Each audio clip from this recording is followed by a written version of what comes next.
Hola mis queridos amigos, nuevamente con ustedes su doctor Tigre, el que ronca en esta negra noche neoliberal del Ecuador, y con un abrazo siempre a nuestros internautas que estamos comenzando a forjar una nueva forma de movimiento de efecto social, una nueva forma de ocupación del espacio estatal, del Estado, a través de personas vinculadas a través del celular y el Internet y las computadoras. Bien, ¿cómo tenemos que enfrentar el problema que nos ha traído encima y que ha retornado a Ecuador, que es la presencia de Estados Unidos como rector de nuestras políticas, de nuestras decisiones, de nuestras relaciones humanas, de nuestras relaciones internacionales, de nuestra manera de vivir? Durante el gobierno de Rafael Correa, Estados Unidos había logrado llegar a tal poder que todos los archivos de la policía estaban guardados en computadoras que eran propiedad de la embajada norteamericana. Es decir, su vida y mi vida, registradas en la vida cotidiana por la policía, por la fiscalía, etcétera, etcétera, iban a parar directamente en la embajada americana. Hoy, su vida y mi vida está directamente controlada por el Internet. Facebook, Google y otros pasan información a Seguridad Nacional de los Estados Unidos para evitar cualquier peligro, para evitar otra vez un 11 de septiembre y para advertir a los gobiernos que son amigos de Estados Unidos sobre cualquier situación o persona que pueda llegar a ser una complicación para su gobierno. Pero Rafael Correa hizo algo inaudito para otros países. Estados Unidos tiene bases militares en todo el mundo y ha sido muy difícil sacar una base militar norteamericana porque las bases militares norteamericanas son la esencia del sistema de dominación planetaria. Esta base norteamericana que teníamos en Manta fue sacada porque le restaba, porque era un mecanismo de intimidación, porque era una forma de presión, era un sistema de respaldo a los gobiernos adictos a los Estados Unidos, que cumplían con los objetivos que tenía el gobierno norteamericano.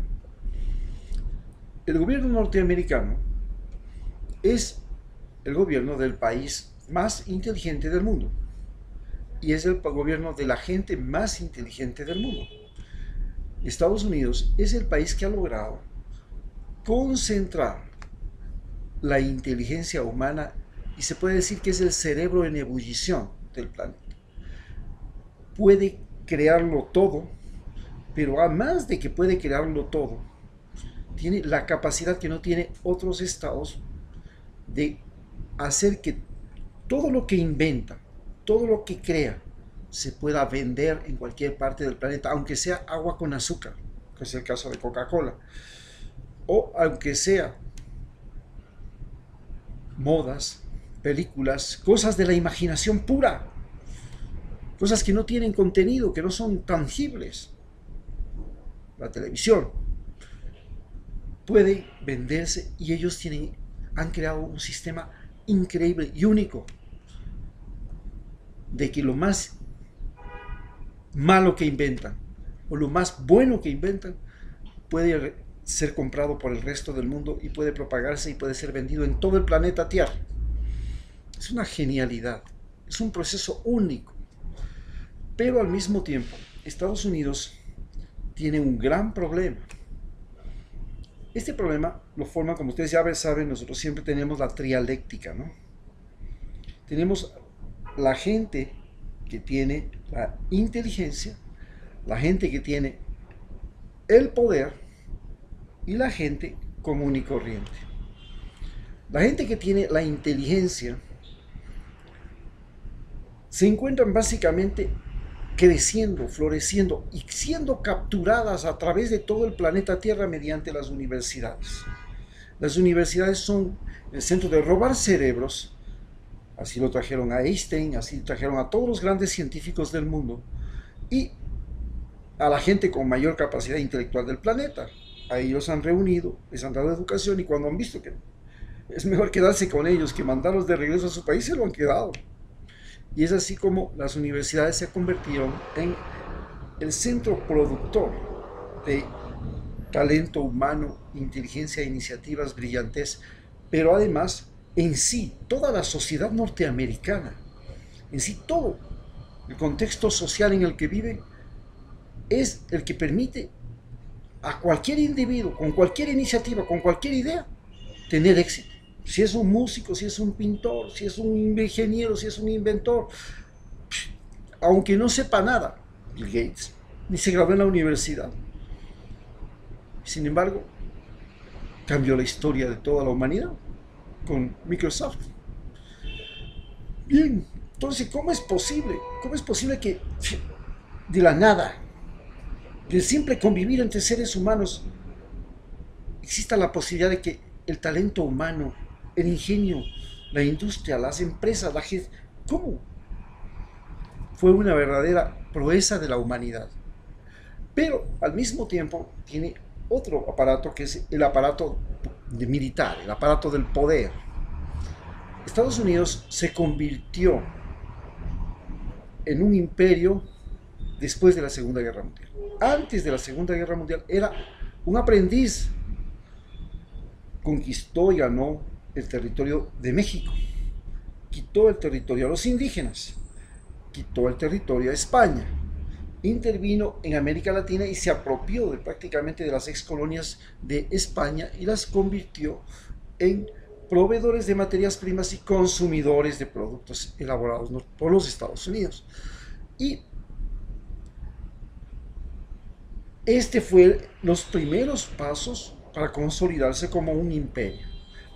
Los imperios se entienden que son formas de organización social en la que un individuo, uno, logra concentrar el poder y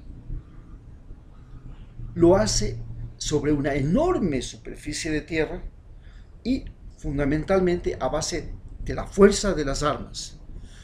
Este es un imperio.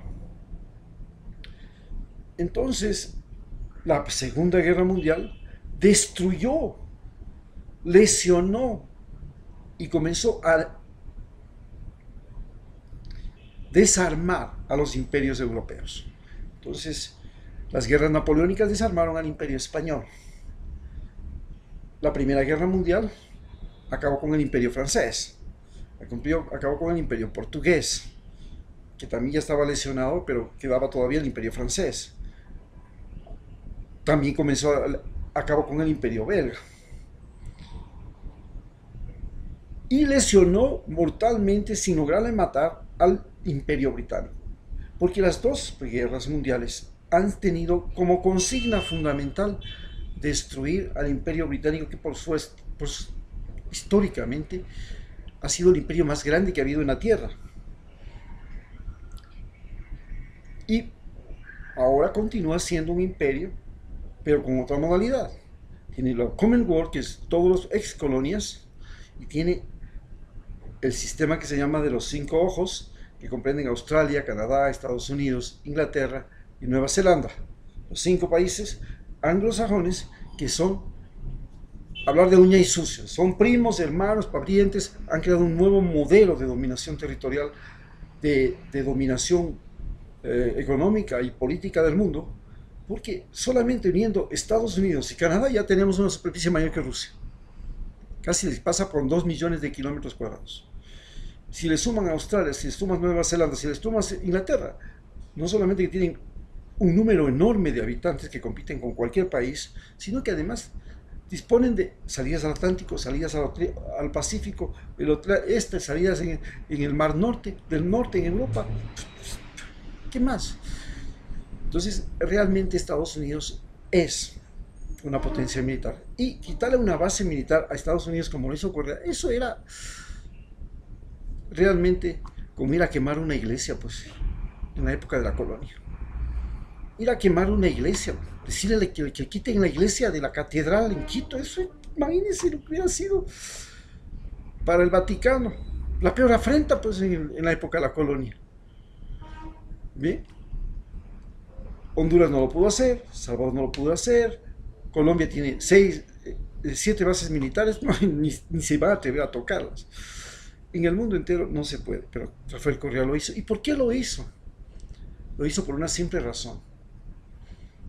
Estados Unidos manipulaba la vida, la política y la economía de Ecuador. La vida.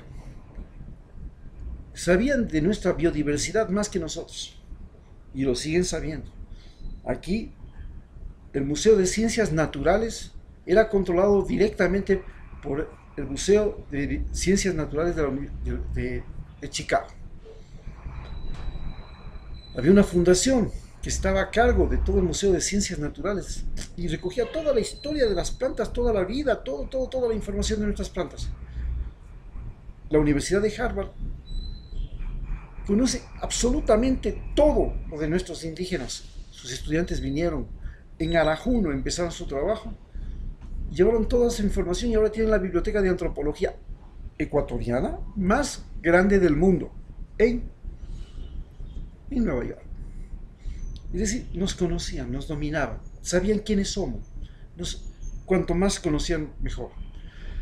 En segundo lugar, ponían y quitaban presidentes. Cuando necesitaban poner a un presidente, apoyaban económicamente, de manera directa, a través de USAID. De manera indirecta, le daban a través de los medios de comunicación. Los medios de comunicación de Ecuador, imagínense ustedes que el dueño del diario El Comercio, este señor Mantilla, era embajador del Ecuador en Estados Unidos. Era el embajador del Ecuador en Estados Unidos. Entonces, ¿qué hacía en Estados Unidos? Pues hacía negocios de comunicación y estaba al servicio de los Estados Unidos. Entonces el diario El Comercio siempre estuvo al servicio de los Estados Unidos. Pero tenemos CNN también, formas directas de injerencia a través de los medios. Y así Estados Unidos nos llegó a dominar. Como vuelvo a repetir, llegó a tener la historia suya y la historia mía, su récord policial, en la embajada norteamericana. Y cuando Correa le dijo, devuélvame las computadoras, lo que tiene, por último, quédense con las computadoras, pero toda la información es mía, y borramos todo. Se llevaron las computadoras y llevaron la información. Por eso, fuera.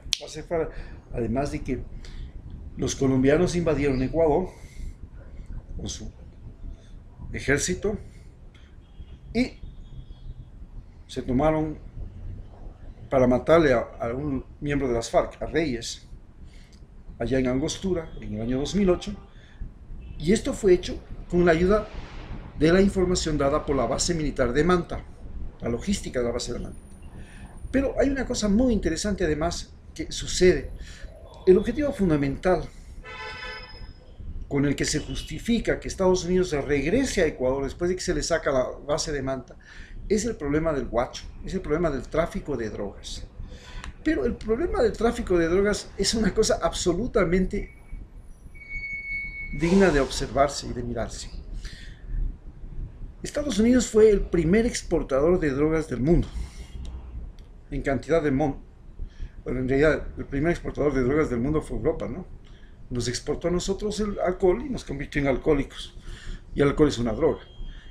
Después Estados Unidos se convirtió en exportador de tabaco. Y hasta ahora sigue siendo el mayor productor y vendedor, por lo menos comercializador de tabaco. Y dos de sus colonias, Cuba y después Nicaragua, que fue invadida por Estados Unidos, hoy son los mayores productores de tabaco del mundo. Pero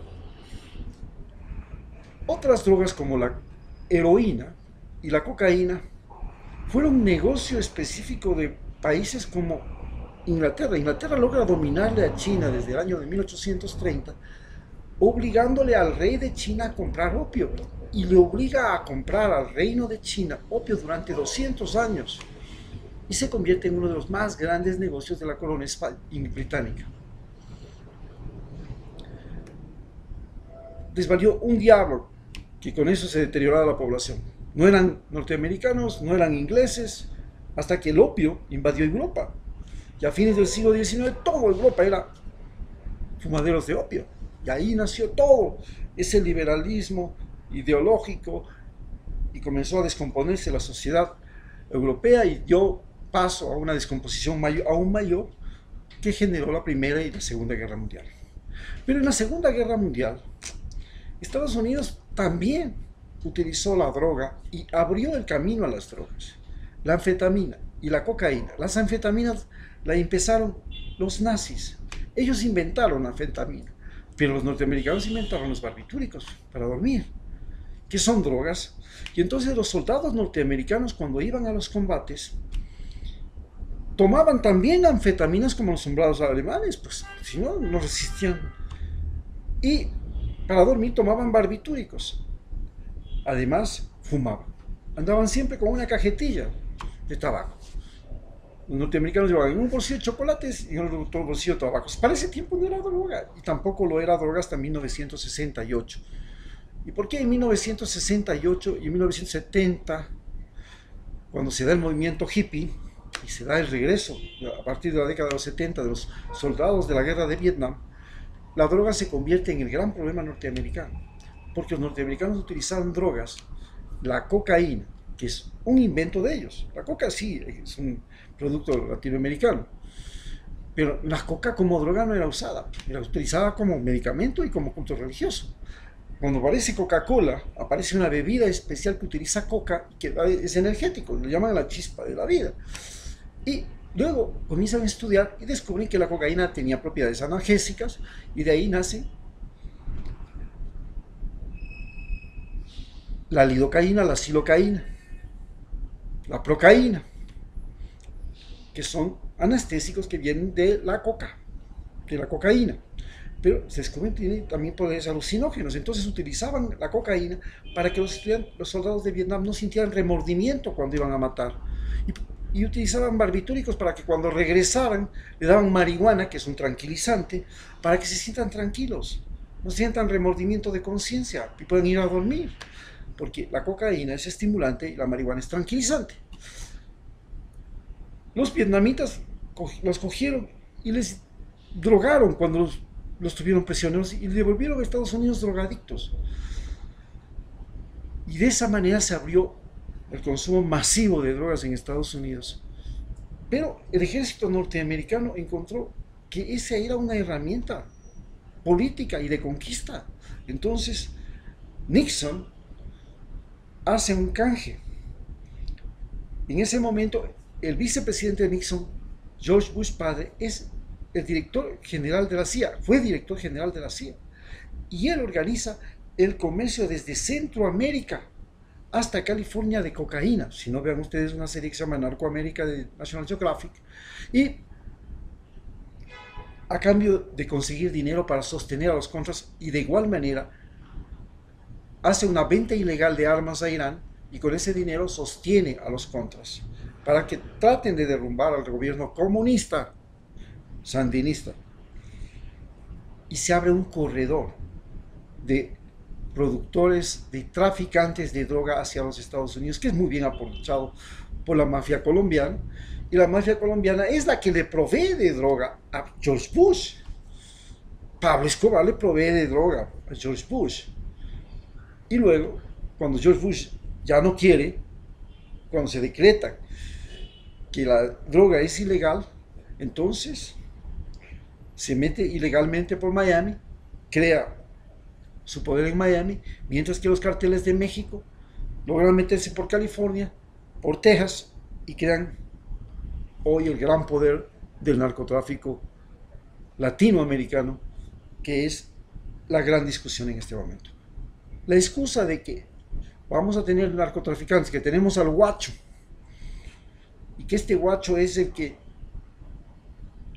el narco guerrillero que está fastidiando la vida de Ecuador y de Colombia, y es el mayor narcotraficante del Sudamérica. Además de que es el más narcotraficante, es el más astuto, el más audaz, el más aguerrido y el más atrevido, porque enfrenta a tres ejércitos: el ejército norteamericano, el ejército colombiano y el ejército ecuatoriano. Pero enfrentar al ejército norteamericano es una cosa gravísima. Nadie se enfrenta.